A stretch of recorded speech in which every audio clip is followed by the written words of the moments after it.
കടക്കുകയാണ് news trends. ഉത്തരാഖണ്ഡിലെ ധരാലിയിൽ ഇന്നലെ ഉണ്ടായ മിന്നൽ പ്രളയത്തിൽ കാണാതായവർക്കായുള്ള തെരച്ചിൽ തുടരുകയാണ്. സൈനികർ ഉൾപ്പെടെ 100-ലധികം പേരെയാണ് കാണാതായത്. 130ഓളം പേരെ രക്ഷപ്പെടുത്തി.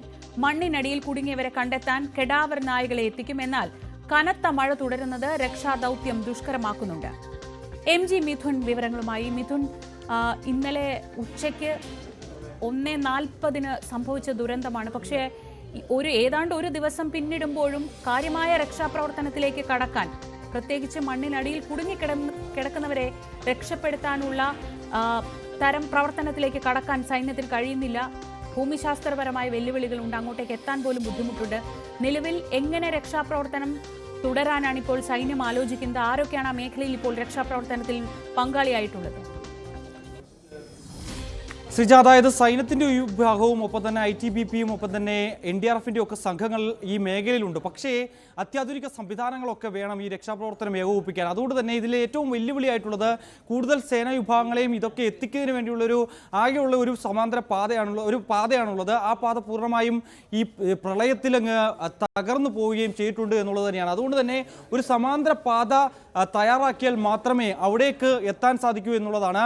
അതാണ് ഇപ്പോൾ ഈ വലിയ വെല്ലുവിളിയാവുന്നത്. മറ്റൊന്ന്, ഈ മേഖലയിൽ വലിയ രീതിയിൽ ശക്തമായ മഴ പെയ്യുന്നുണ്ട്. 3 ജില്ലകളിൽ റെഡ് അലേർട്ടാണ്. ഈ ധരായി ഉൾപ്പെടെയുള്ള പ്രദേശങ്ങളിൽ ഇപ്പോഴും റെഡ് അലേർട്ടാണ്. അവിടെ ഇടവിട്ട് ഇങ്ങനെ ശക്തിയായി മഴ പെയ്യുന്നത് ഈ രക്ഷാപ്രവർത്തനത്തെ അതീവ സങ്കീർണത്തിലാക്കുന്നുണ്ട് എന്നുള്ളത് തന്നെയാണ്. അതൊക്കെ വലിയ വെല്ലുവിളിയായി മാറുകയും ചെയ്യുന്നുണ്ട്. അല്പസമയത്തിന് മുമ്പ് മുഖ്യമന്ത്രി പുഷ്കർ സിംഗ് ധാമി അവിടെ എത്തി ഹെലികോപ്റ്റർ മാർഗം ഈ സ്ഥിതിഗതികൾ വിലയിരുത്തുകയും ചെയ്തു. ഒപ്പം തന്നെ പ്രധാനമന്ത്രി നരേന്ദ്രമോദി ഇക്കാര്യങ്ങളൊക്കെ ധരിപ്പിക്കുകയും ചെയ്തിട്ടുണ്ട്. ഏത് വിധത്തിലുള്ള സഹായങ്ങളും നൽകാമെന്നുള്ള വാഗ്ദാനം കേന്ദ്ര സർക്കാരിൻ്റെ ഭാഗത്തുനിന്നുണ്ട്. ഇതിൻ്റെ ഭാഗമായാണ് കൂടുതൽ സേനാ വിന്യാസം അവിടത്തേക്ക് ഏർപ്പെടുത്തുകയും ചെയ്തത്. പക്ഷേ അവിടേക്ക് എത്താൻ സാധിക്കില്ല എന്നുള്ളതാണ് ഏറ്റവും വെല്ലുവിളിയായിട്ടുള്ളത്. കാരണം നമ്മൾ ആ ദൃശ്യങ്ങളൊക്കെ കണ്ടേ, കഴിഞ്ഞ ദിവസം 1:45 കൂടി ഇതിൻ്റെ ആ ഭയാനകരമായിട്ടുള്ള ദൃശ്യങ്ങൾ അവിടെ നിന്ന് ഈ മണ്ണും കല്ലുമൊക്കെ ഒലിച്ച് ഇറങ്ങി ഒരു ഗ്രാമത്തെ ഒട്ടാകെ വിഴുങ്ങിപ്പോകുന്നത് നമ്മൾ കാണുകയും ചെയ്തതാണ്. പാവപ്പെട്ട സാധാരണക്കാരായിട്ടുള്ള ജനങ്ങൾ അവിടെ നിന്ന് ഓടി രക്ഷപ്പെടാൻ പോകുന്നതൊക്കെ ദൃശ്യങ്ങളിൽ കാണുകയും അവരെ ഉൾപ്പെടെ എടുത്തുകൊണ്ട്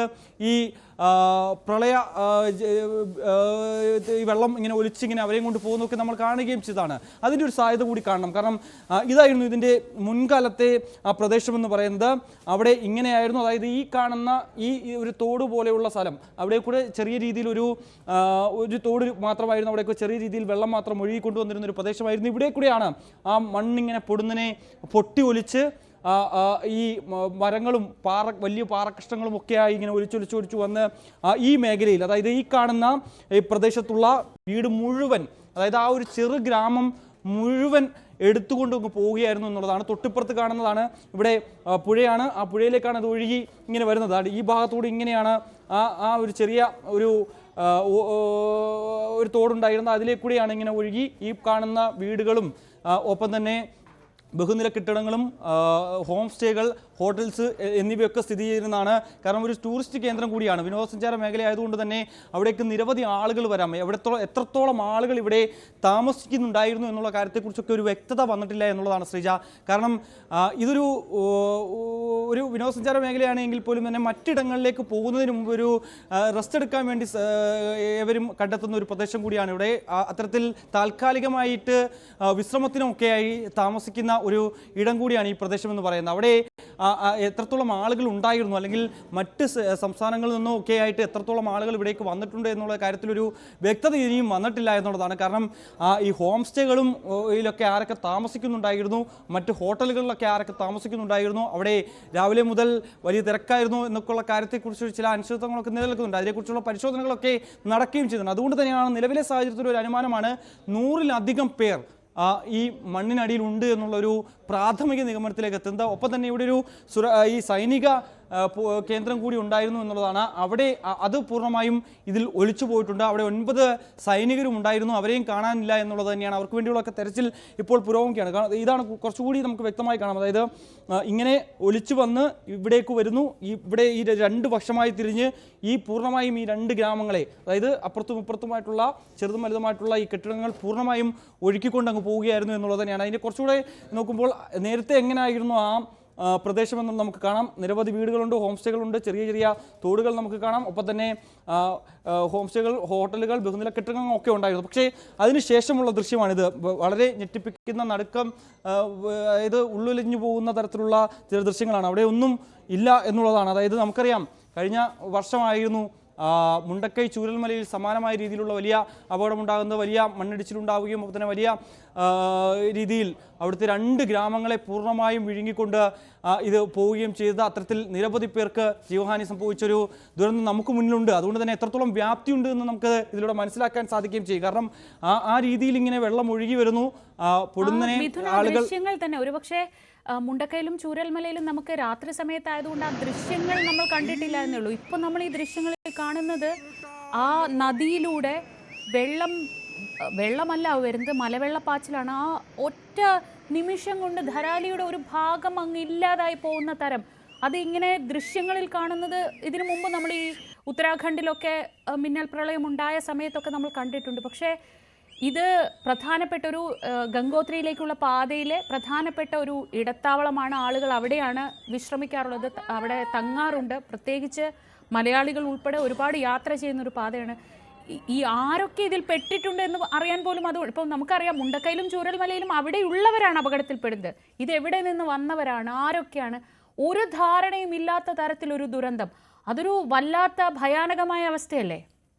തീർച്ചയായും അത് തന്നെയാണ്. അത്തരത്തിലുള്ള പരിശോധനയിലേക്ക് കൂടി പോകുന്നുണ്ട്. കാരണം നമുക്കറിയാം, മറ്റിടങ്ങളിലൊക്കെ ഈ അപകടം ഉണ്ടാകുമ്പോൾ ഒരുപക്ഷെ ഈ പുലർച്ചെയും അല്ലെങ്കിൽ രാത്രിയും ഒക്കെ ആയിരുന്നു ഇത്തരത്തിലുള്ള വലിയ അപകടങ്ങൾ ഉണ്ടാകുന്നത്. പക്ഷേ ഇത് ഇന്നലെ ഉച്ചയോടുകൂടിയായിരുന്നു, 1:40 ഇത്തരത്തിൽ പൊടുന്നനെ ഇങ്ങനെ മണ്ണിടിഞ്ഞ് പാറക്കഷ്ണങ്ങളും വലിയ വലിയ പാറക്കല്ലുകളും മരങ്ങളും ഒക്കെ കടപുഴകി ഇങ്ങനെ കുത്തിയൊലിച്ച് വന്ന് ഒരു ഗ്രാമത്തെ എടുത്തുകൊണ്ട് പോകുന്നത്. അത് ആ സമയത്ത് മറു സൈഡിലുള്ള, അതായത് ഒരു താഴ്വാരമാണിത്, അതിന് മുകളിൽ മലമുകളിൽ നിൽക്കുന്നവരാണ് ഈ ദൃശ്യങ്ങളൊക്കെ പകർത്തുകയും ചെയ്ത് ഇങ്ങനെ മണ്ണിടിഞ്ഞ് വരുന്നതും ഒപ്പം തന്നെ അതിൽ ചില നടക്കുന്ന ഉള്ളിലേക്കുന്ന ചില ദൃശ്യങ്ങളും ഉണ്ടായിരുന്നു. അതായത് മണ്ണിങ്ങനെ ഇടിഞ്ഞു വരുമ്പോൾ ജീവൻ കയ്യിൽ പിടിച്ചുകൊണ്ട് അവർ പലരും ഓടുന്നത് നമുക്ക് കാണാമായിരുന്നു. പക്ഷേ അവരെയൊക്കെ എടുത്തുകൊണ്ടായിരുന്നു ഇത് പോവുകയും ചെയ്തത്. അതുകൊണ്ട് തന്നെ നിരവധി ആളുകൾ അവിടെ ഉണ്ട് എന്ന് തന്നെയാണ് കരുതുന്നത്. 100-ലധികം പേർ ഈ മണ്ണിനടിയിൽ ഉണ്ട് എന്ന് തന്നെയാണ് സർക്കാർ വൃത്തങ്ങൾ നൽകുന്നത്. കാരണം എത്രത്തോളം ആളുകൾ അവിടെ ഉണ്ടായിരുന്നു എന്നുള്ള കാര്യത്തിലൊരു വ്യക്തത പറഞ്ഞാൽ അതിനുള്ള പരിശോധനകൾ നടക്കുന്നുണ്ട്. ഒപ്പം തന്നെ ഈ പൂർണ്ണമായും ഇത് ഈ സ്ഥാപനങ്ങളും ഈ ഹോം സ്റ്റേകൾ ഒപ്പം തന്നെ ഹോട്ടലുകളൊക്കെ പൂർണ്ണമായി വിഴുങ്ങിയാണ് ഇത് പോകുന്നത്. അതുകൊണ്ട് തന്നെ അവിടേക്ക് വന്നവരുടെ കണക്ക് ലഭ്യമല്ല. മറ്റേതെങ്കിലും സംസ്ഥാനങ്ങളിൽ നിന്നുള്ള ആളുകൾ അവിടെ ഉണ്ടായിരുന്നു, അല്ലെങ്കിൽ അവിടെ കഴിയുന്നവരാണോ ഉണ്ടായിരുന്നത്, അല്ലെങ്കിൽ ഇപ്പോൾ കേരളത്തിൽ നിന്ന് നടക്കുന്ന നേരെ ശ്രീജ സൂചിപ്പിച്ചപ്പോൾ തന്നെ നിരവധി പേർ വിനോദസഞ്ചാരത്തിനായി അവിടേക്ക് പോകുന്നതാണ്. ഒരു വിശ്രമ കേന്ദ്രം കൂടിയാണ് ധാരാലി. അവിടെ ആണ് ഈ ഒരു അപകടം ഉണ്ടാവുകയും ചെയ്തിരിക്കുന്നത്. അതുകൊണ്ട് തന്നെ പക്ഷേ ഒരു അർത്ഥത്തിൽ പറഞ്ഞാൽ ഒരു വലിയ വ്യാപ്തി തന്നെയാണ് നമുക്ക് ഈ ഒരു ദൃശ്യങ്ങളിലൂടെ വ്യക്തമാകുന്നത്. ഒരു പക്ഷേ ഇതൊരു രാത്രിയിലായിരുന്നു ഈ ഒരു സംഭവം ഉണ്ടായിരുന്നെങ്കിൽ ഇതിനെ കുറച്ചുകൂടി വലിയ ഒരു അപകടമായി മാറിയേനെപ്പോൾ കാണുന്നത്. ഈ ഇന്നത്തെ ആകാശ ദൃശ്യങ്ങളാണ്, ഈ മേഖലയുടെ ധാരാലിയുടെ ആകാശ ദൃശ്യങ്ങളാണ് കാണുന്നത്. ഒന്നും കാണാനില്ല, വെറും വെള്ളം മാത്രം. പുഷ്കർ സിംഗ് ധാമി നേരത്തെ അവിടെ ഹെലികോപ്റ്ററിൽ നിരീക്ഷണം നടത്തിയിരുന്നു. ആ സമയത്തുള്ള ദൃശ്യങ്ങളാണ് ഈ കാണുന്നത്. മറ്റൊന്നും കാണാനില്ല, വെള്ളം മാത്രമേ ഉള്ളൂ. ഈ ധാരാലി വളരെ ചെറിയൊരു സ്ഥലമാണ്.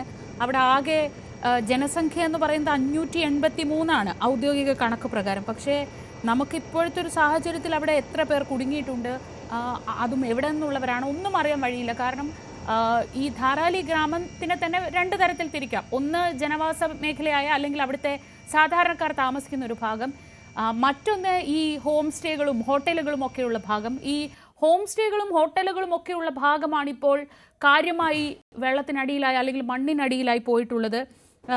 സമുദ്രനിരപ്പിൽ നിന്ന് 2680 മീറ്റർ ഉയരത്തിലാണ് ഉത്തരകാശിക്കും ഗംഗോത്രിക്കും ഇടയിൽ ഈ ധാരാലി ഗ്രാമം സ്ഥിതി ചെയ്യുന്നത്. അവിടെ ആകെ 583 പേരേ ഉള്ളൂ. പക്ഷേ നമ്മുടെ ഇപ്പോൾ പ്രാഥമികമായ കണക്കുകൾ അനുസരിച്ച് തന്നെ 100-ലധികം പേർ ഈ മണ്ണിനടിയിൽ കുടുങ്ങിയിട്ടുണ്ട് എന്നാണ് കരുതുന്നത്. അത് പക്ഷേ കണ്ടെത്തണമെങ്കിൽ എത്രമാത്രം പ്രയാസകരമായിരിക്കും മിഥുൻ? പ്രത്യേകിച്ച് നമുക്ക് മുൻ അനുഭവങ്ങളുണ്ട്. മുൻപ് ഈ മേഖലയിൽ ഇതുപോലെ പ്രളയ സമാനമായ അന്തരീക്ഷ സാഹചര്യം ഉണ്ടായപ്പോൾ അല്ലെങ്കിൽ മേഘവിസ്ഫോടനം ഉണ്ടായപ്പോൾ മണ്ണിടിച്ചിൽ ഉണ്ടായപ്പോഴത്തൊക്കെ അനുഭവം മുന്നിൽ വെച്ച് എത്രത്തോളം ശ്രമകരമായിരിക്കും രക്ഷാപ്രവർത്തനം?